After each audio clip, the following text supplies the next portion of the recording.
Então, estamos aqui mais uma vez nesse projeto que tem a intenção, o objetivo de falar com pessoas que inspiram e nesse bloco, né, nesse grupo, falando com as pessoas que inspiram na enfermagem, profissionais de enfermagem que impactaram e impactam a vida das pessoas ainda. Então, a gente queria saber um pouco mais. Antes de passar para nós poder falar com a Isabel, que a gente vai conversar agora, eu queria convidar para quem está vendo esse vídeo, para quem está acompanhando aí todas essas entrevistas, para se inscrever no canal, compartilhar, ativar o sininho. Então, Isabel, quero primeiro te agradecer muito por conversar com nós, por estar disposta a falar. E eu queria que tu te apresentasse. Para quem não conhece a Isabel, quem é a Isabel? Também, obrigado, Jacques, pela oportunidade. Fiquei bem emocionada, assim, pelo convite, né? E que bom saber que talvez eu possa inspirar outras pessoas, né? Bom, eu estou enfermeira há 32 anos, né? Então, tenho uma longa trajetória. Sempre trabalhei na área de docência e na assistência, então eu acho muito importante, assim, na enfermagem, a gente aliar, né, porque elas se complementam. É uma, é uma área muito dinâmica, né, a gente precisa estar atualizado, e eu não acredito muito que a gente consiga, por exemplo, levar a enfermagem sem a atualização, sem o conhecimento. E eu também tenho uma preocupação, além da minha preocupação de ter um tempo aqui na Terra, de poder, né, todo investimento que eu faço em estudo, em pesquisa, poder compartilhar isso. Eu acho que o conhecimento ele é em vão se ele não puder ser compartilhado. Então, desde lá, quando eu me formei, em 1990, né, século passado, a gente já tinha essa preocupação, né? Iniciei trabalhando nos hospitais aqui em Pelotas e já na época a gente via dificuldade em ter profissionais qualificados. Até a gente tinha os profissionais que trabalhavam na enfermagem, eles eram qualificados, mas eles tinham um tempo, né? As pessoas se aposentavam e a gente não conseguia renovar, né? Porque não tinha formação. Foi então que eu, juntamente com meu colega Cleymon, né, que não está mais entre a gente, pelo menos, né, de corpo, né, eu acho que espiritualmente ele está. Ele, na verdade, a iniciativa foi dele, né, mas por meio de várias conversas que a gente tinha no cotidiano de trabalho, da necessidade de formação. Então, foi aí que surgiu a ideia de criar uma escola, né, de formação do nível médio. E aí, então, a gente formou auxiliares de enfermagem, depois técnicos de enfermagem, depois técnicos em segurança, alguns cursos de especialização, e a escola está vigente até hoje, né? Porque as instituições, elas ficam, né? A gente é que passa, mas as instituições ficam. E, então, essa foi a minha primeira experiência na formação, mas juntamente também com a assistência que eu sempre trabalhei, né?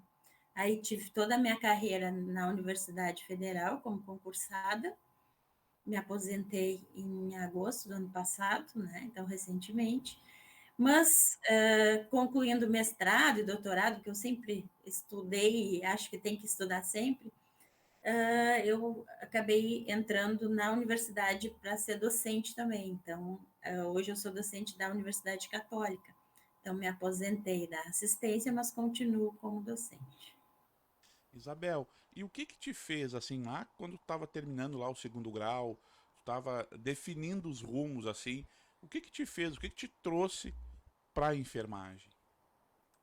Bom, eu minha mãe conta, né, que desde criança eu sempre dizia que eu queria ser enfermeira. Eu tinha uma tia, né, que fez o parto do meu nascimento, ela era parteira. Eu admirava muito ela, porque ela era parteira, ela trabalhava aqui na cidade, né?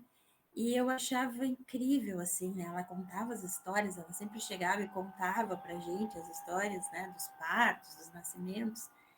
E eu achava incrível aquilo, né? E eu dizia que eu queria ser enfermeira.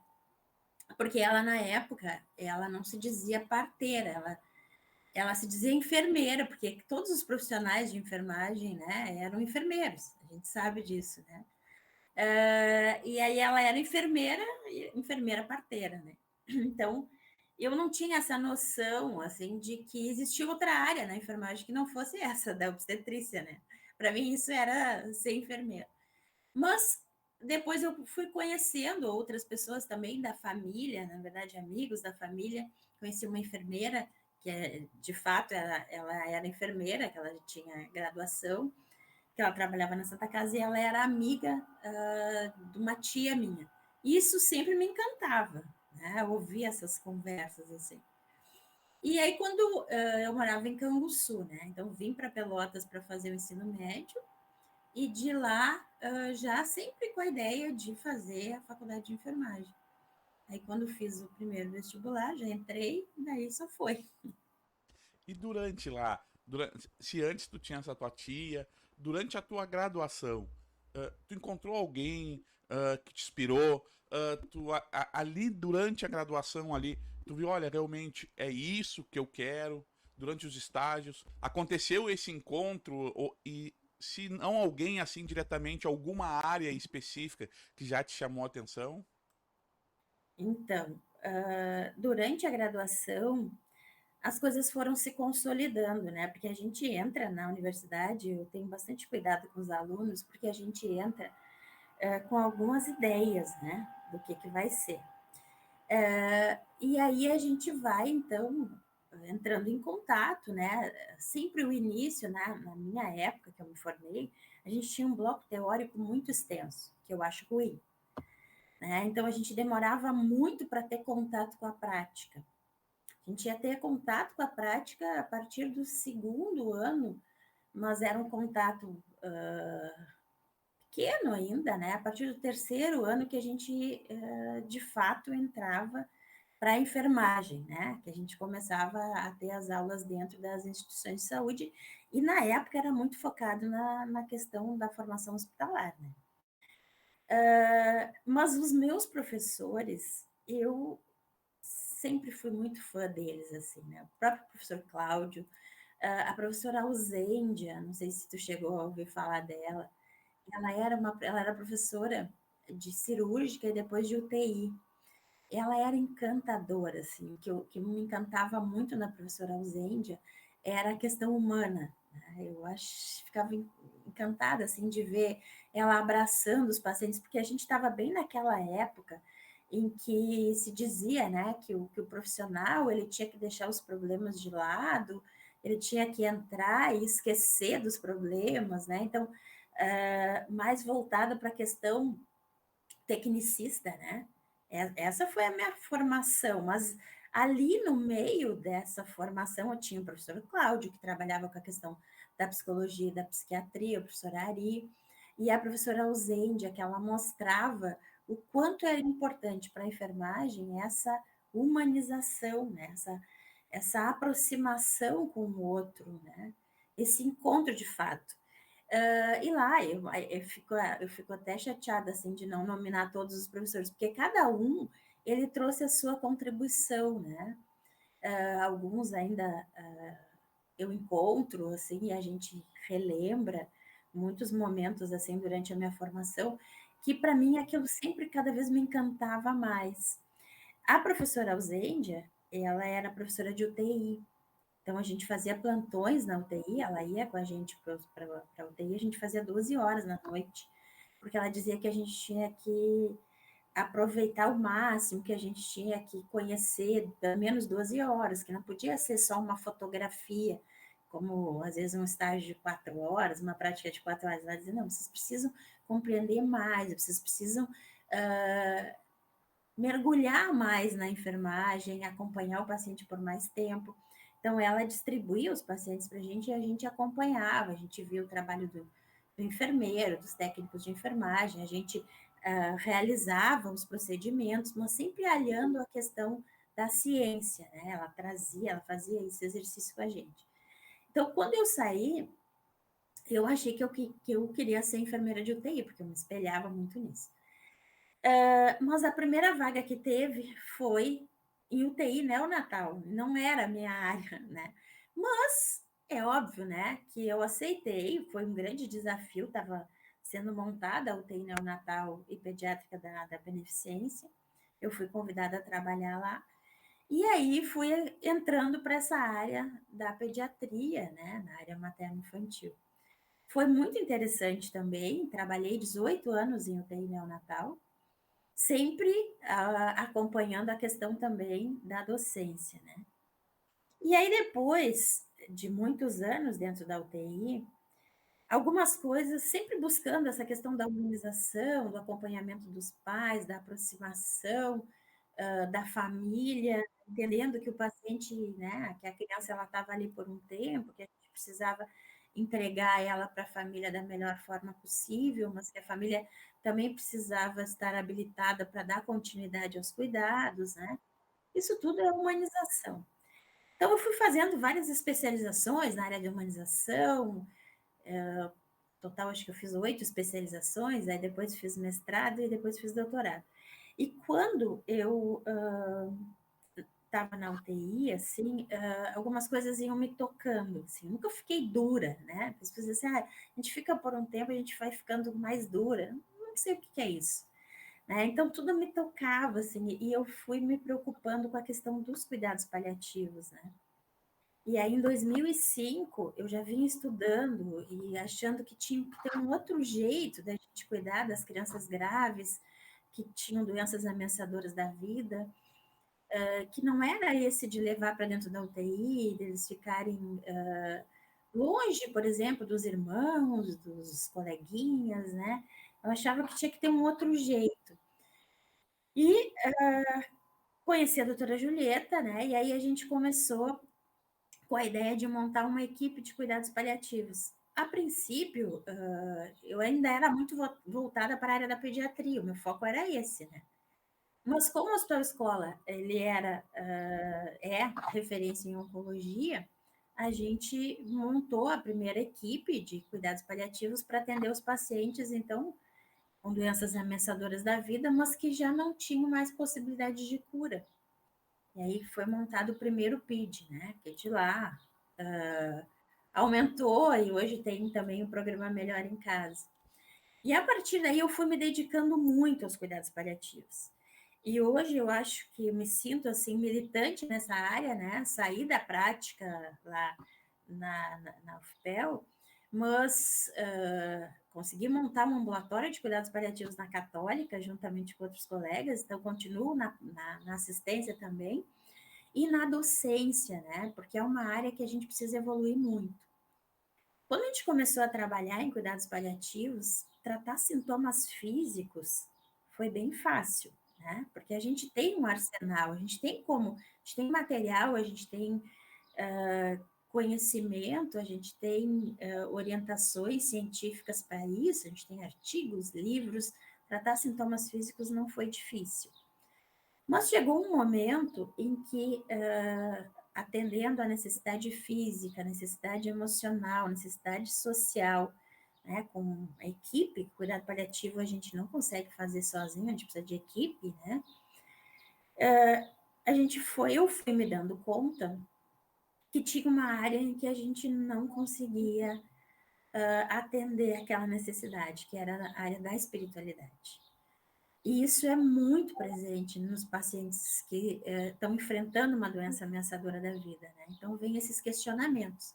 Da onde eu vim, para onde eu vou, por que está acontecendo isso comigo? Isso não é justo, minha vida vai terminar agora que eu estou numa fase boa, ou sei lá, que eu consegui construir algumas coisas na minha vida. Eu tenho filho pequeno, eu tenho um trabalho que eu gosto. Então, são muitos questionamentos. E eu também me senti, tanto eu como os demais componentes da equipe, a gente se sentia que a gente não dava conta de atender isso, né? Porque a gente sempre acha que a gente tem que ter alguma coisa para dizer para as pessoas, né? E não é isso. A gente precisa escutar. É porque as coisas elas vão vindo, as respostas vão vindo. Mas para isso foi que eu mergulhei, então, nessa área da espiritualidade e os cuidados paliativos. Então, eu fiz o meu mestrado. E o mestrado, a proposta foi na área da educação, trabalhar a formação da equipe para lidar com a espiritualidade do paciente.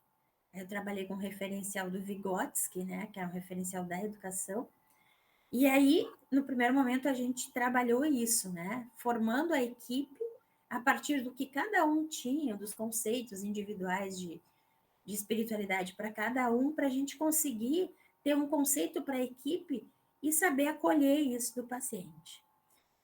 E esse trabalho foi muito legal, assim, foi um embasamento bom, tanto para mim quanto para o resto da equipe, mas precisava ser aprofundado.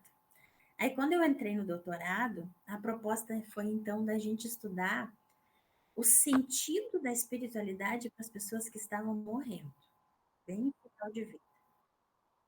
E aí eu acompanhei 9 pacientes em final de vida, e em que eles conseguiram, né? A gente teve longas conversas, aí eu trabalhei com a fenomenologia. A fenomenologia é para tentar entender aquele fenômeno, aquilo que acontece. E esse fenômeno ele é único para cada pessoa. Mas ele se assemelhou muito, né? Na minha tese está ali todas as informações. E foi muito interessante isso, porque eram pessoas de religiões diferentes, né? Porque a espiritualidade é diferente de religiosidade. Então, eram pessoas de religiões diferentes, mas que, no final de vida, elas convergiam para as mesmas dúvidas, né? E para os mesmos sentidos.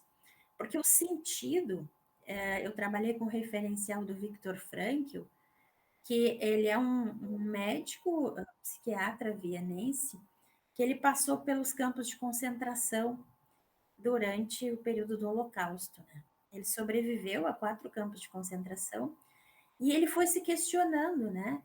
Tanto ele quanto as pessoas que sobreviviam, né? Ele foi observando as pessoas e entendendo que as pessoas que conseguiam sobreviver, que elas conseguiam passar por aquilo, é porque elas tinham sentido. E esse sentido ele chamou para quê? Então, para que viver? Então, o sentido é para onde isso nos leva.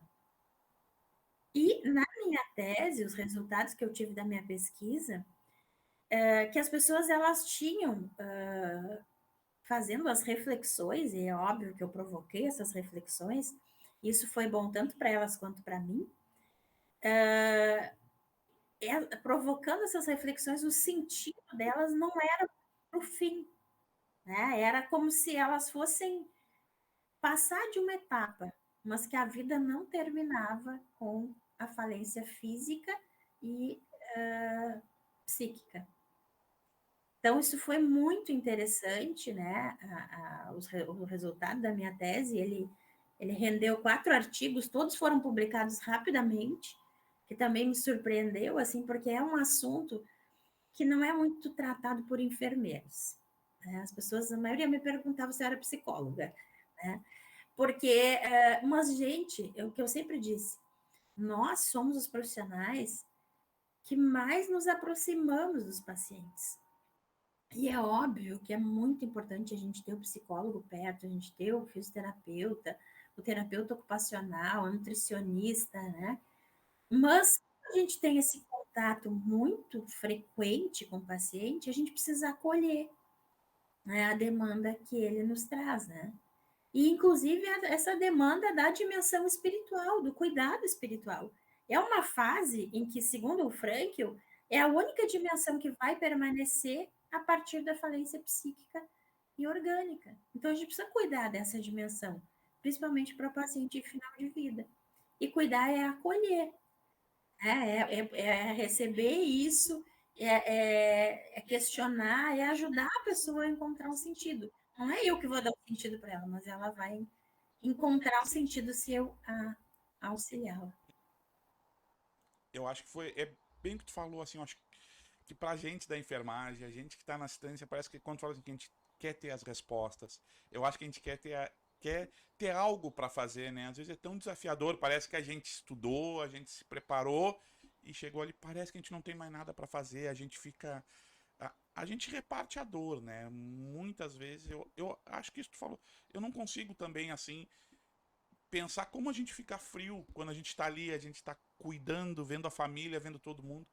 E como que tu trabalha esse desafio, Isabel, assim, de tentar também trabalhar na academia, como tu fala lá na faculdade, trabalhar com os colegas, para a gente entender que tem mais para fazer do que simplesmente fazer os procedimentos, fazer algo que resolva o problema físico ali, que sabe?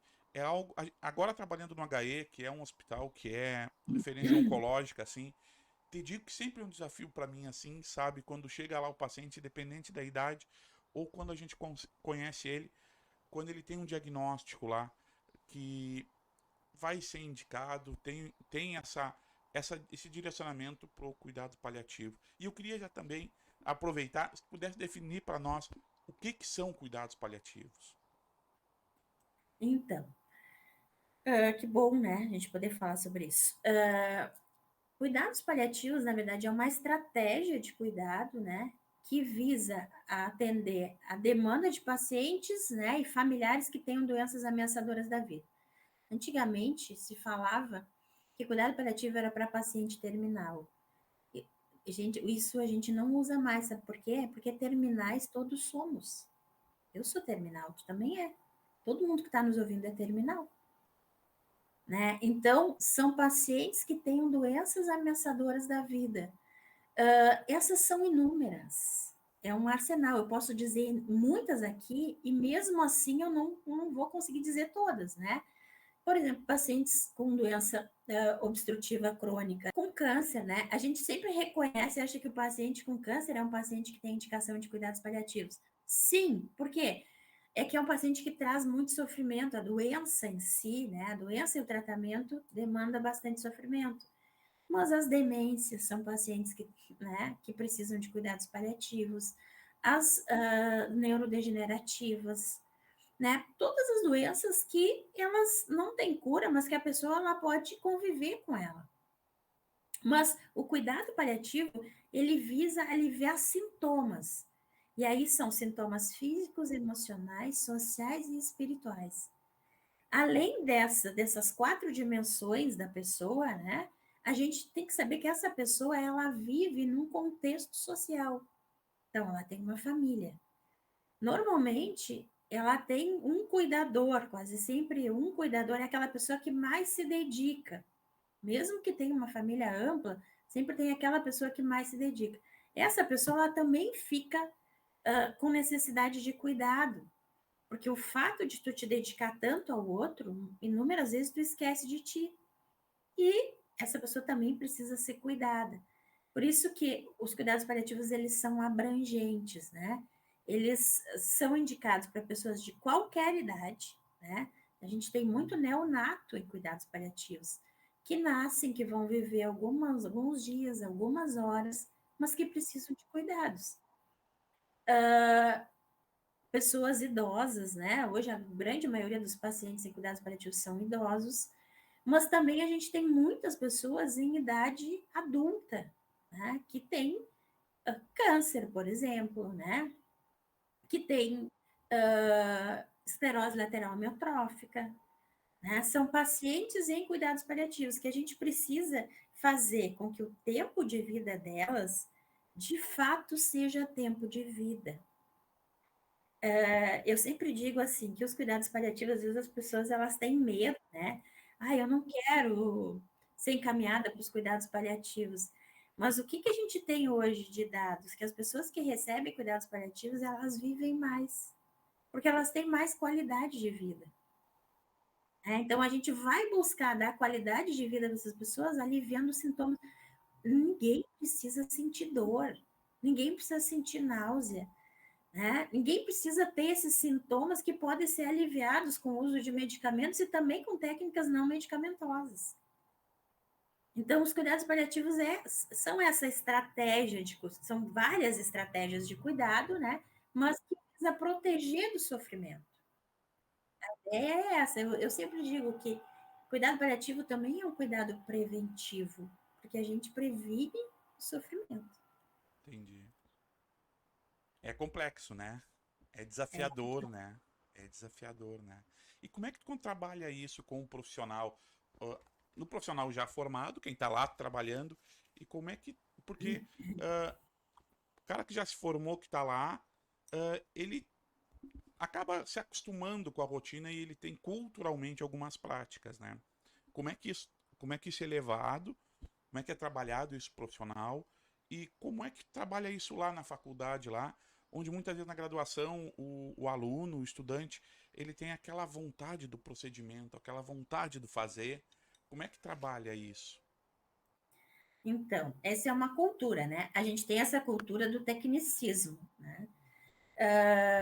Eu sempre digo para os alunos, a técnica é obrigação nossa, fazer e fazer perfeita, bem feita.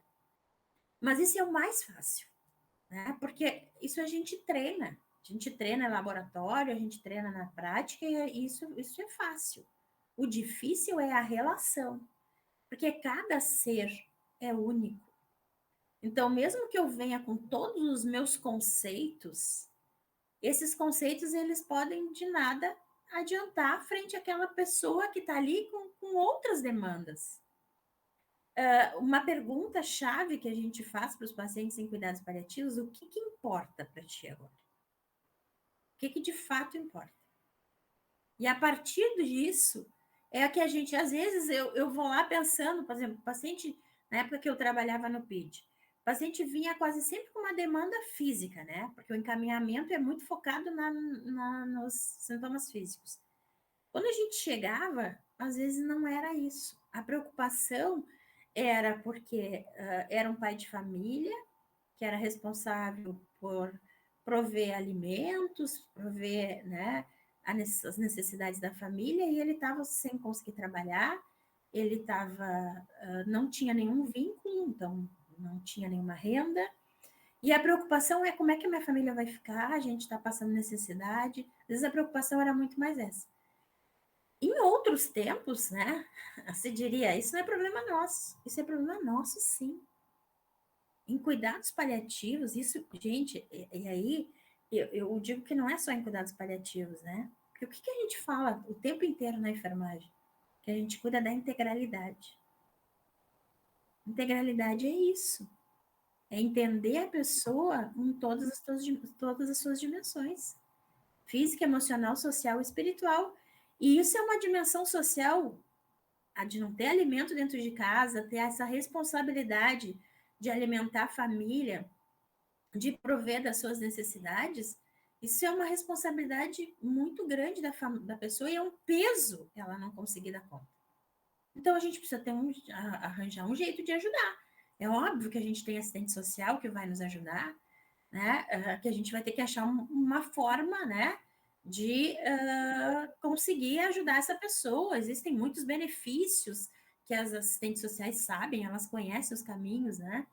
Mas, às vezes, até a pessoa receber o benefício demora 30 dias. Como é que vai ficar 30 dias com fome? Então, lá no PID, a gente tinha várias ações durante o ano, né? A gente fazia rifas e várias coisas para a gente conseguir arrecadar dinheiro para comprar os lanches também. A gente tinha ajuda também de algumas instituições, né? Que nos ajudavam e continuam ajudando. Então, é isso, assim, é a gente dar conta daquilo que o paciente traz para nós, né? Então, não é focar só na questão do procedimento. É óbvio que o aluno que ele entra, ele quer muito isso. Eu acho que a gente não deve desencantar eles disso. Mas, por isso, a gente também tem que levar eles para conhecer a realidade, para conhecer a vivência dessas pessoas. O ambulatório de cuidados paliativos, os alunos, eles acompanham durante o terceiro ano do curso de medicina. O ambulatório é com os alunos da medicina, e aí a gente tem os residentes da saúde do idoso.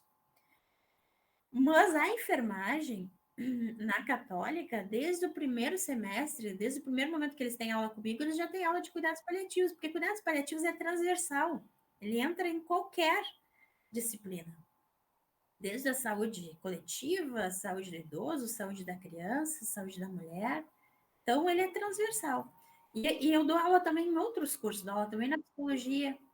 Né? Então, e cuidados paliativos é a minha bandeira. Né? Então, eu carrego cuidados paliativos e espiritualidade por onde eu ando. Às vezes, tem aula de especialização, às vezes nem é o tema. Assim, professora, como eu tenho especialização em humanização da atenção e gestão do SUS, às vezes me pedem para dar o bloco da humanização.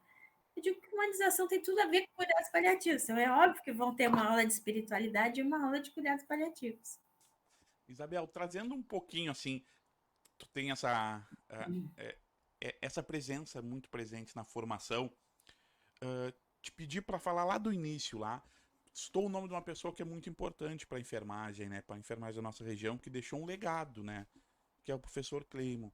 E tu e essa instituição, que é a Escola Estilo, que hoje está aí, que é a escola que forma mais profissionais há mais tempo. E quando a gente. Ele foi meu professor também, que eu fui teu aluno do técnico de enfermagem lá em 99, ele foi meu professor também. Mas quando a gente está, quando a gente está muito próximo assim, a gente não tem a dimensão do que está vivendo com quem está falando, né? Porque tu podia falar um pouquinho como é que foi esse início, essa tua convivência assim, e para ti, quem era essa figura que para muita gente que não conheceu ele, só ouve falar assim, que foi quem criou a escola, falar um pouquinho do Cleimon. Olha, o Cleibon é um ser humano incrível, né? Eu aprendi muito com ele. Nós não éramos colegas de turma. Ele formou um ano antes de mim.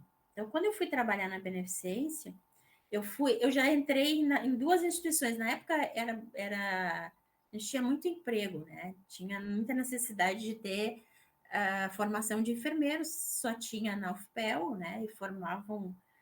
A minha turma acho que foram 25. E a maioria das pessoas não eram de Pelotas. Então, quem ficava aqui já tinha emprego. E aí eu fui trabalhar na Santa Casa e na Beneficência na UTI, né, o Natal, e na Santa Casa eu trabalhava numa unidade de clínica médica. E o Cleimon também trabalhava nos dois. E a gente trabalhava na mesma noite, na Beneficência, e a gente saía e ia para a Santa Casa de manhã.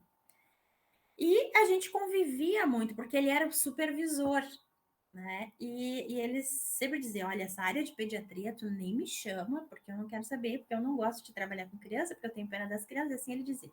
Então, ele era o supervisor do hospital inteiro, inclusive ele era meu chefe nessa época. E aí a gente, no meio, mas eu sempre ajudava ele vinha para conversar comigo e tal, porque como ele ficava com o hospital inteiro, ele tinha uma demanda muito grande. E aí eu ficava, muitas vezes eu ajudava na UTI, que a gente tinha UTI adulto na beneficência, ainda tinha UTI dos pacientes com doenças digestivas, né? Que era anexa à UTI geral. Então, às vezes, tinham muitas intercorrências e a gente se ajudava bastante. E nesse meio tempo a gente ia conversando, né, sobre os planos, né? A gente era jovem e a gente tinha muitos planos. E essa coisa da formação sempre foi muito forte no Cleimo, né? Porque ele dizia... Eu tinha tido a experiência de dar aula para um curso que teve preparatório para as pessoas fazerem uma prova que tinha. Quem era atendente fazia a prova para ser auxiliar, eu acho que era isso. E era uma prova do Estado. E aí tinha um curso preparatório na universidade, e eu fiz docência, eu fiz a parte de pedagogia junto, que na época a gente podia fazer. A gente estudava à noite a área da pedagogia, né, para ser licenciado, e durante o dia era o curso de enfermagem. E aí, quando surgiu esse curso preparatório, eu me inscrevi para ser professora, mas eu era estudante. E eu dei aula para esse pessoal. E eu achei o máximo da aula, adorei dar aula, né? E na época, eu lembro que o Cleimon conversou comigo e tal, né? Eu estava dando aula. E aí depois ele veio e disse assim, mas tu já tem até experiência em dar aula. Eu disse, tinha experiência em dar formação, mas preparatória para uma prova. É muito diferente da gente formar um profissional de nível médio. Mas nas conversas a gente sempre ia escrevendo. Quando a gente conversava, eu sempre gostei muito de escrever. E aí eu ia escrevendo, assim, por exemplo, o perfil do profissional que a gente queria, né? O que precisa ter? Aí a gente tinha exemplos maravilhosos de profissionais, né? E a gente tinha outros que já estavam mais cansados, né? E que não eram tão bons assim, né? Mas que a gente trabalhava com eles também. E aí a gente foi mais ou menos escrevendo isso, né? E aí o Cleman dizia assim, mas a gente precisa criar uma escola. Eu quero criar uma escola. E eu disse, tá, então tu topa escrever, já que tu gosta de escrever, vamos escrever um projeto. Ah, vamos escrever. Aí a primeira coisa que a gente fez era isso, as características que a gente queria, né? A gente achava que era importante. E aí a gente ouvia também, na época, os auxiliares de enfermagem que já trabalhavam, né? Então, eles diziam, né? Eles participavam da nossa conversa e eles diziam: eu acho que precisa disso, porque tem pessoas que vêm para cá e não querem trabalhar, então precisa. Então, eram várias características que a gente ia formando, né? Mas montar um curso do zero, eu tinha alguma noção dentro da licenciatura que eu fiz, né? Uma noção de educação, mas não de montar um curso. Aí a gente começou na época, não era que nem é hoje, né? Que tu entra na internet e tu consegue ver um projeto pedagógico. Não, a gente não tinha isso. Aí a gente foi em Porto Alegre conhecer uma escola. Só que quando a gente chegou, a gente era muito ingênuo. A gente chegou na escola e o Cleiton falou que a gente queria montar uma escola. É óbvio que não nos deram absolutamente nada, né? Aí eu disse, Cleiton, acho que a gente precisa de uma outra estratégia. A gente precisa dizer que a gente quer se inscrever para fazer o curso e a gente precisa de informações sobre o curso. Mas igual, assim, as informações foram muito rasas, né? A gente não recebeu quase nada. Aí a gente tinha uma orientação do Conselho Estadual de Educação do que precisava, mas não tinha nenhum curso na cidade, não tinha nenhum curso na região. O único curso que tinha era em Porto Alegre. E aí a gente foi montando, né? A gente montou muitas vezes e a gente apresentava para a secretaria e eles diziam, não, tem que melhorar. E aí aquilo ia, voltava. Aí a gente agregou mais um grupo, né? A professora Marilene Farinha, a professora Rosemary Pedroso, na época, né? Que nos ajudaram. Depois veio a Fátima. Aí vieram outros professores também, né? Que a gente foi juntando. Mas a Carolina Meirelles, a Carol, nos ajudou muito. A Carol gostava muito dessa área pedagógica também. E aí a gente foi criando esse curso. Aí a primeira turma foi uma turma de auxiliares, né? E aí depois disso, de 94 até 2000, a gente formou auxiliares. E aí a gente conseguiu montar o primeiro curso técnico. E aí o curso técnico foi muito interessante que ele já foi montado, toda a estrutura da escola, do curso foi montado com metodologias ativas, né? Formação por competências. Isso era muito inovador. Né? E a gente fazia conselho de classe, a gente... Foi algo assim que os alunos participavam do conselho de classe. E quando a gente foi formar, ou foi montar para fazer o projeto pedagógico do curso técnico, a gente teve a ideia de reunir todas as instituições de saúde de Pelotas. Sabe aquele primeiro perfil lá que a gente pensou? A gente diz, vamos escutar o que as pessoas, o que as instituições querem, qual é o perfil desse profissional. Incrível. É a chave, né? É a chave. Então, tu pode ver que todo o curso técnico da Escola Estilo, ele foi montado em cima dessa necessidade, assim. E é óbvio que eu não sei atualmente como é que tá, né? Porque eu saí da escola em 2008, então faz bastante tempo. Mas enquanto o Clemão estava lá na escola, eu seguia acompanhando ele sempre, né? Visitava e tudo mais. Nós conversávamos muito, almoçávamos junto. Porque o Clemão ele foi um irmão para mim, né? Ele é um irmão, porque eu não acredito que as pessoas terminem com a morte, né? Então, ele é um irmão, né? São almas afins, assim, né? Que a gente. Nós somos muito diferentes, toda a vida fomos muito diferentes, né? Porque ele era muito aventureiro, assim, mas ele muito focado, assim, um empreendedor. E ele sabia o que ele queria para a enfermagem, né? E um coração gigante, assim. O coração do Clayman é incrível, assim. Né? As pessoas que tiveram ele como professor sabem, né? Porque ele sempre foi muito humilde. As pessoas achavam que a escola era minha, porque ele não dizia que ele era o dono da escola. Né?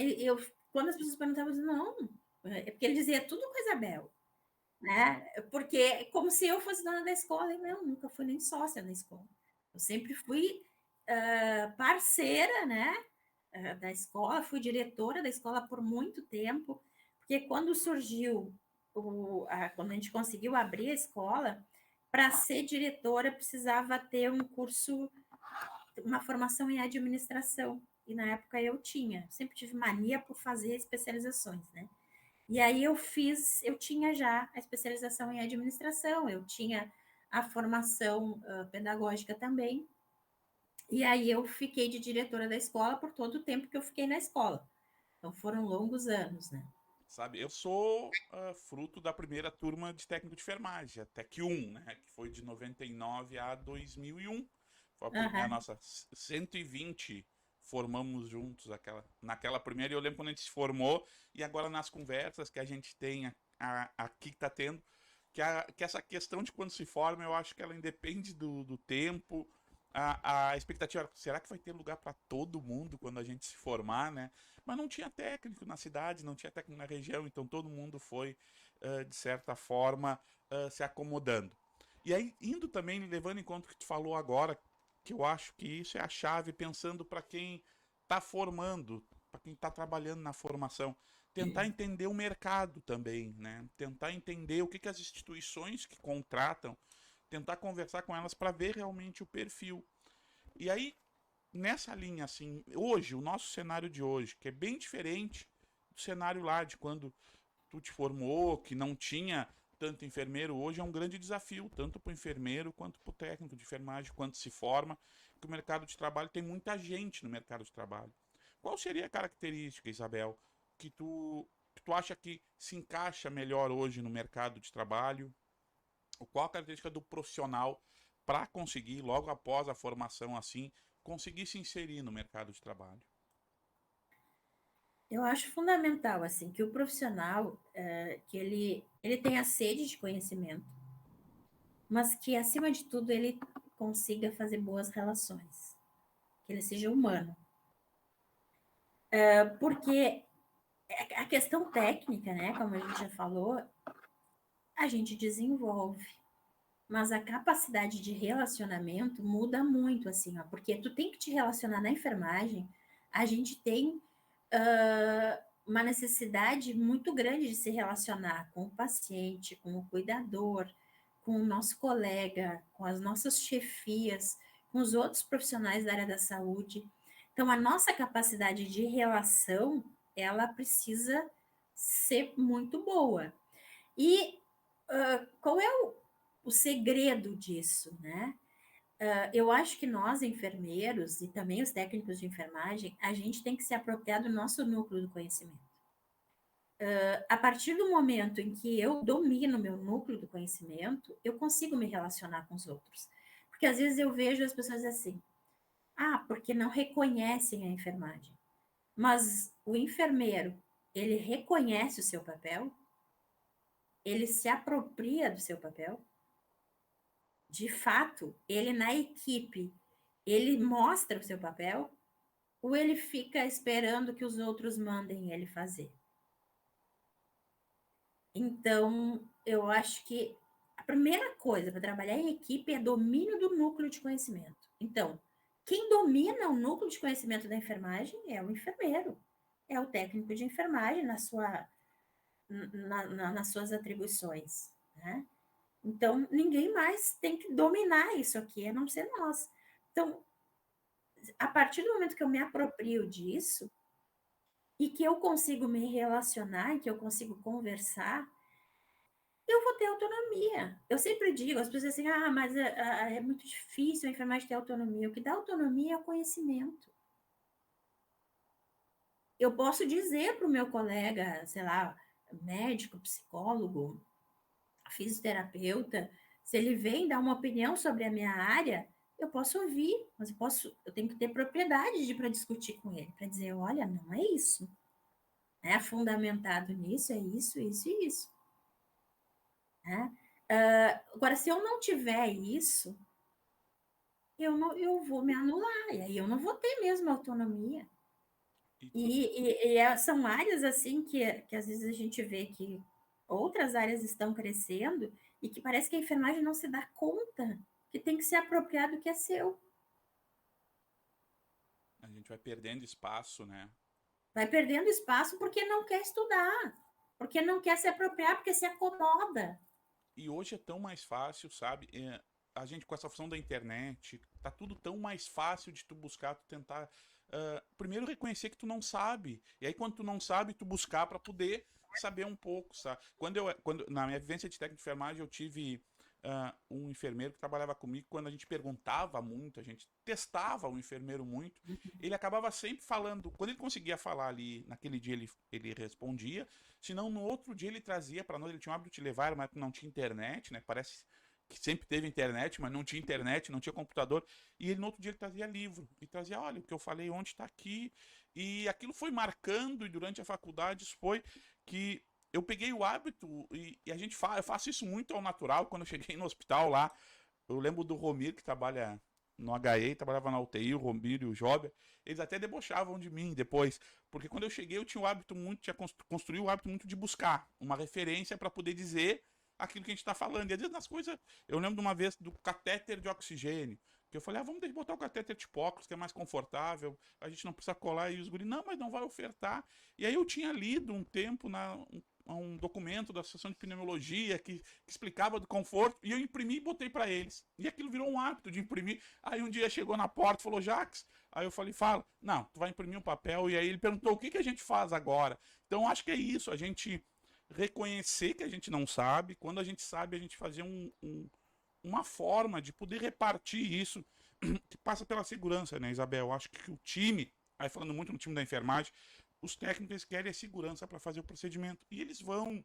O enfermeiro, se ele se omite de se posicionar, eu acho que a tua fala assim é muito.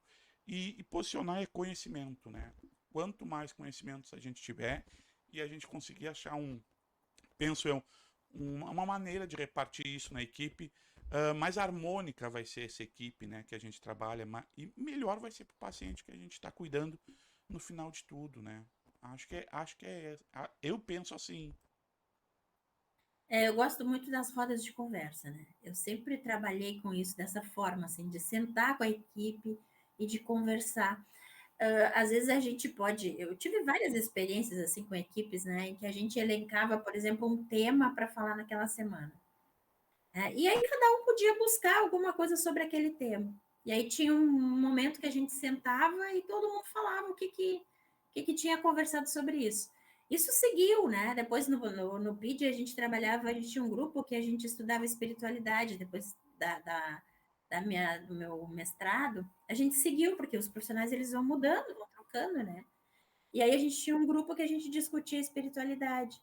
Porque tu não consegue lidar com essas questões, né? Se tu não, por exemplo, se eu não olho para mim a espiritualidade, se eu não olho para mim a morte, como é que eu vou lidar com a morte do outro? Como é que eu vou lidar com a espiritualidade do outro? Verdade. Isso parte muito da questão individual. E a mesma coisa é o conhecimento, assim, a gente precisa fazer esse resgate. Eu sempre percebo muito assim que o enfermeiro ele tem um papel fundamental na equipe. Os técnicos, eles esperam, eles têm uma expectativa em relação ao enfermeiro, né? Que ele vá ser, sim, a referência para eles. Né? E o enfermeiro tem que saber também que ele tem uma equipe em que ele pode confiar, né? Que essa equipe é uma equipe que, de fato, está ali para compartilhar, para agregar, para somar, né? Eles não podem ser contrários, né? Tem que ser afins. Isso de fato é um trabalho em equipe. Mas é óbvio, né, que acho que as lições de humildade, assim, que o Cleimon, voltando a trazer o Cleimon para o assunto, né, que o Cleimon toda a vida deu para a gente, assim, né, é muito importante a gente ser humilde, não precisa chegar com o tupete levantado ou querendo ser mais, né, porque o conhecimento, ele não te faz ser mais do que ninguém, ele te faz tu ser melhor a cada dia.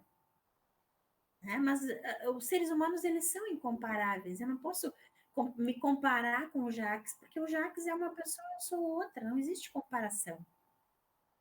Né? Somos únicos, temos o privilégio de sermos únicos aqui. Verdade. Tu sabe que desde lá do técnico até aqui, são quase 24 anos que eu trabalho na enfermagem. Eu trabalhei com muita gente boa. Mas hoje, né, nesse último ano, eu trabalho com a melhor equipe em conjunto que eu já trabalhei. E tu falando, a gente não faz de forma organizada, sistematizada. Mas a gente tem a característica do time, e eu cheguei num time que já existia, que já estava pronto, né? Essa de poder discutir, conversar e debater tudo, e cada um traz um pouco, seja do procedimento, seja de como a conduta frente ao acompanhante, frente ao paciente, e sempre com uma preocupação de tentar uh, resolver ali, sabe? E cuidar. Eu digo para eles, às vezes eles não acreditam em mim, né? Quando eu falo assim, por exemplo, falou agora, é um time de enfermagem que eu trabalho hoje que eu estando ou não estando, eu posso confiar que tudo que vai acontecer vai ser contado depois de forma sincera. O erro a gente vai conseguir tratar, a gente não vai precisar esconder ou omitir, a gente vai poder conversar sobre ele. E isso é fruto de muita discussão, muito conflito, às vezes muita briga como uma família, e a gente, mas tudo se resolve ali, sabe? Naquele ambiente a gente não, a gente acho que conseguiu construir. E aí, quando fala assim de não saber, eu aprendo demais, sabe? É uma equipe que tem. É um time que tem alguns técnicos que são enfermeiros, mas muitos técnicos. E a gente acaba todo dia realmente aprendendo alguma coisa. E aí, falar assim, às vezes a gente faz. Falando ainda do procedimento assistencial, que é mais no ambiente ali do hospital. Eu fiz a minha vida toda, eu fiz a enoxaparina. E vi fazer. Aí me chega o Bruce, que é o técnico da Unimed, e me diz assim: Jacques, tu sabia que para fazer a enoxaparina o melhor é com o paciente sentado? Eu, da onde isso, né? Me explica. Tá na bula. Vamos olhar junto à bula. A gente olhou junto à bula, sentou todo mundo junto, conversou para fazer rodízio e para nós sentar. E a gente falou: olha, tá aqui a referência. E a gente falou aquilo de passar de plantão e ficar trocando um pro outro. Um outro caso bem rápido do Cristiano Blanc, que é técnico ali com nós, era enfermeiro na Unimed. Na hora de fixar uma sonda de nutrição interal, a gente fixa, às vezes faz uma fixação tão grande e o Cristiano falou: bah, já que eu posso fixar? Ué, fixa. E ele fixou tão bem, eu disse: bah, me ensina a fixar, sabe? Então, eu acho que essa troca de conhecimento, mas acho que isso também, quando eu falo que hoje é a melhor equipe, eu acho também que eu me tornei maduro bastante para entender que a gente quer isso, como se comportar também enquanto time, sabe? Eu acho que isso é maturidade também que vai acontecer. Então, acho que tudo tem tempo certo para acontecer. E eu digo, quando acontece, eu falo, vamos nos cuidar. Eu falei, vamos nos cuidar, não vamos deixar nada de picuinha, vamos nos cuidar pra gente ficar bem. E é tão mais fácil, a gente fala, a gente termina um plantão e vem para casa, a gente muda bastante, assim, quando se tem essa relação de confiança. Isabel, se tu pudesse dar uma sugestão agora, tá? O profissional da enfermagem, para quem já está trabalhando ou para quem ainda está estudando, de uma leitura, algum filme, algo que pudesse fazer refletir, agora nesse momento, como profissional da enfermagem.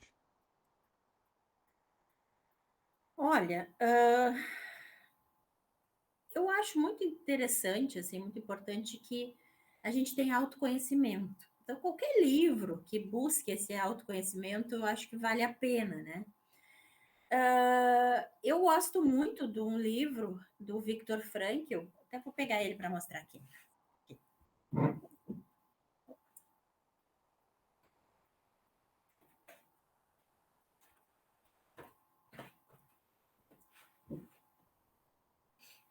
Ele é Em Busca de Sentido, do Viktor Frankl.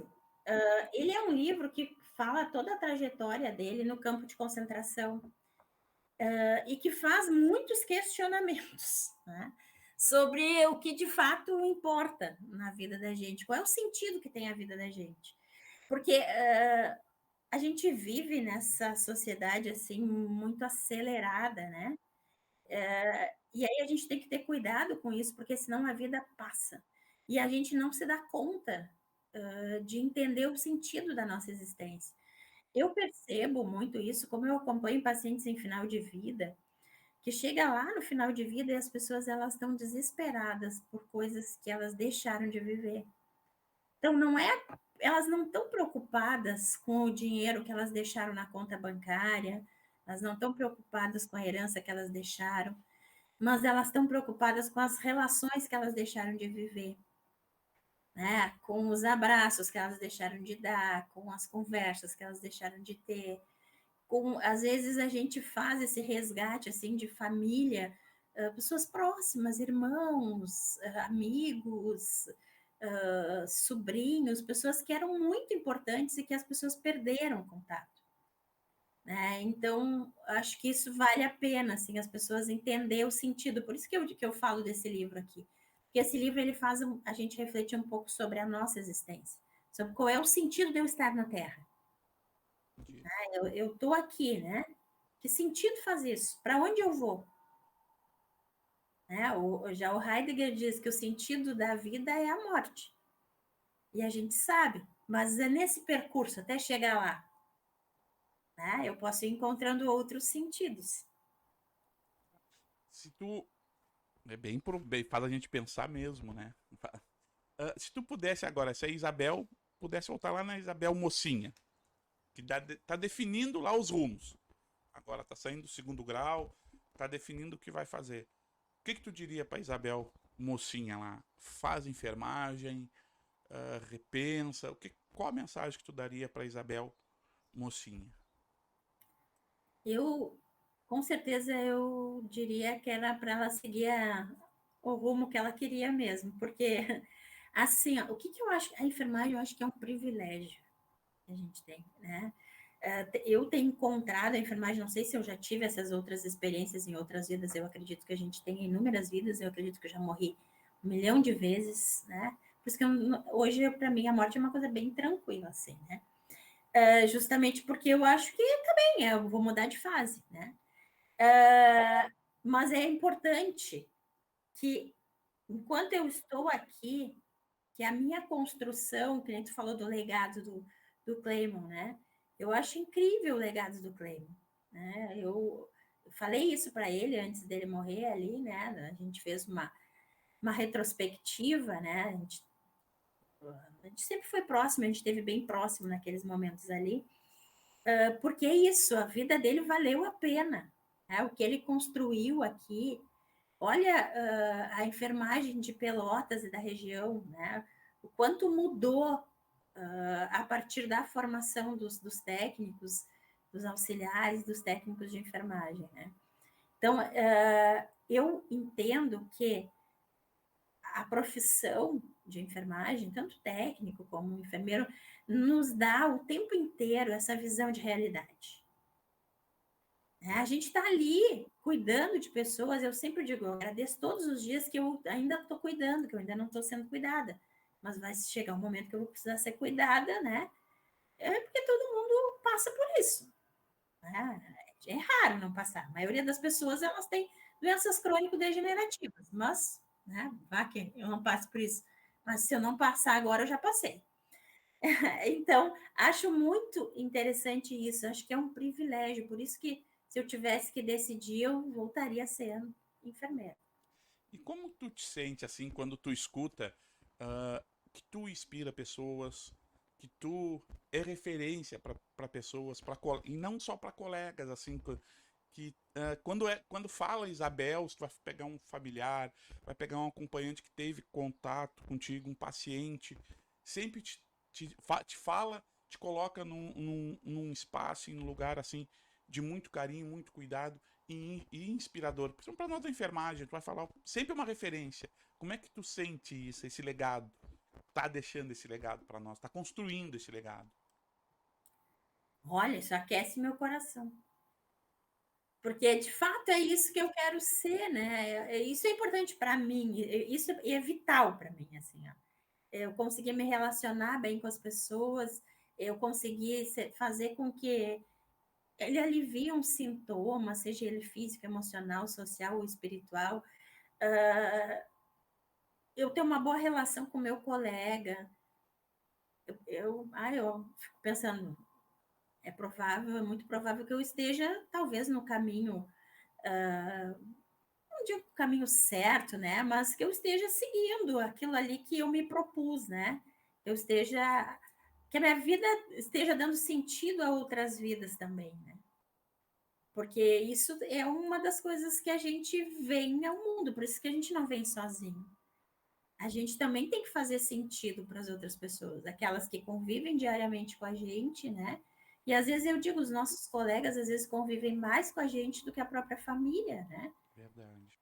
Então, que bom, assim, quando o nosso olho brilha, quando enxerga outra pessoa, né? A gente fica feliz, que a gente fica com saudade.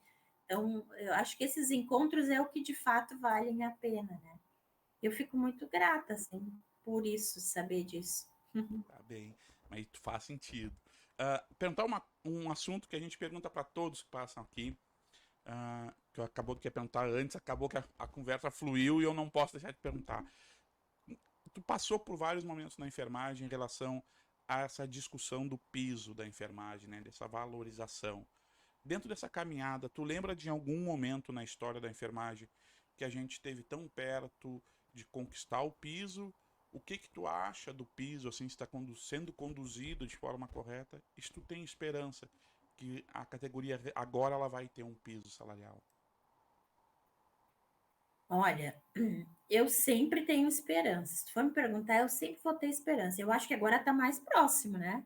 A gente teve ali, né, para pagar o piso e aí teve esse retrocesso, né? Agora tem troca de governo e tudo mais, mas eu acho que a gente está no caminho. Eu acredito que a gente vai conseguir, né? Porque é uma categoria, a gente tem muita força, só que a gente não sabe a força que tem, né?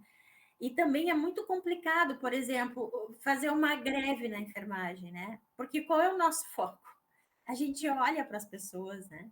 A gente não consegue virar as É costas. dolorosa. A Né? greve para enfermagem é dolorosa. Sabe, Então, isso faz com que nos manipulem, né? sabe que a gente passou agora, né? A gente fez no HE 11 dias, uma greve, né, muito da enfermagem, né? E foi 11 dias de muita dor, porque tu ficava pensando quem tá lá dentro e lá dentro que tu fala, lá dentro a gente fala, a gente sabe do colega, a gente sabe que tá ficando coisa sem fazer. Eu acho que esse comprometimento da enfermagem, tu falou a palavra, é um instrumento de manipulação, esse comprometimento que tem com cuidado, a gente sempre acaba botando as nossas demandas numa outra prateleira. Né? Isso é histórico. Mas a gente, não sei, depois que a gente passou por essa pandemia aí, né? Parece que reconheceram, né? Mas a questão é que a gente vive num mundo capitalista, num país capitalista, né? E aí o capital fala mais alto. E aí a gente acaba ficando nessa aí, né? Mas eu acho que agora as coisas vão começar a se ajeitar aos poucos, né? Tivemos esse susto aí também domingo passado, né? Mas, né, doloroso. Mas acho que isso aos poucos vai.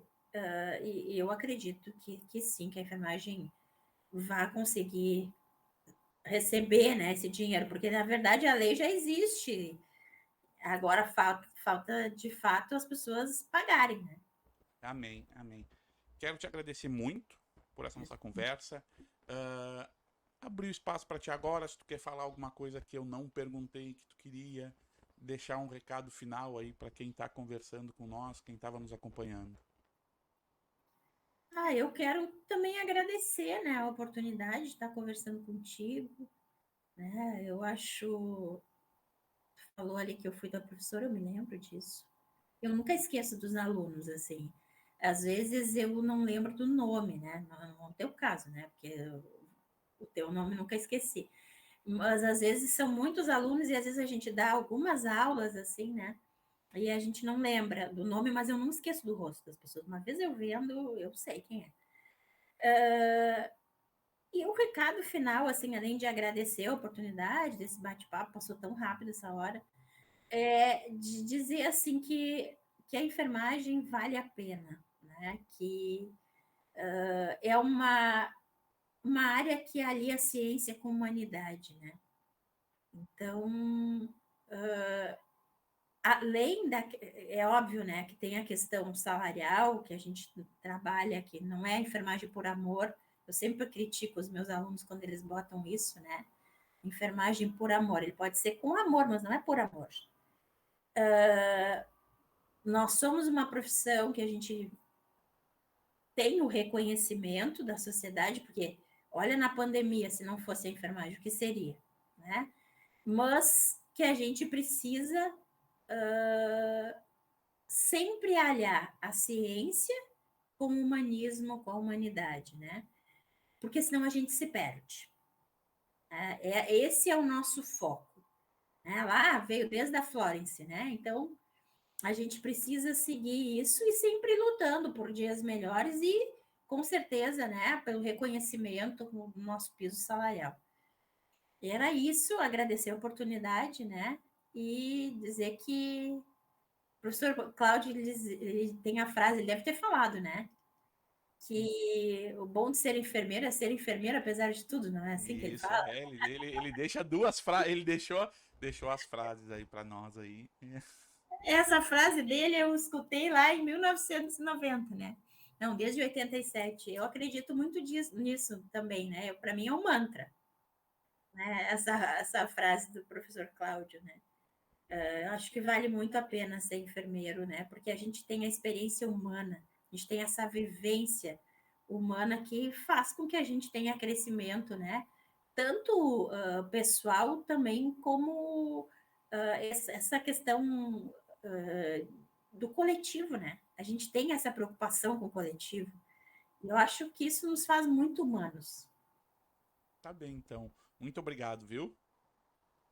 Eu que agradeço. Um abraço, Jacques. Abraço. Então tá, quem ficou aí com nós até o final, uh, compartilha, curte, comenta.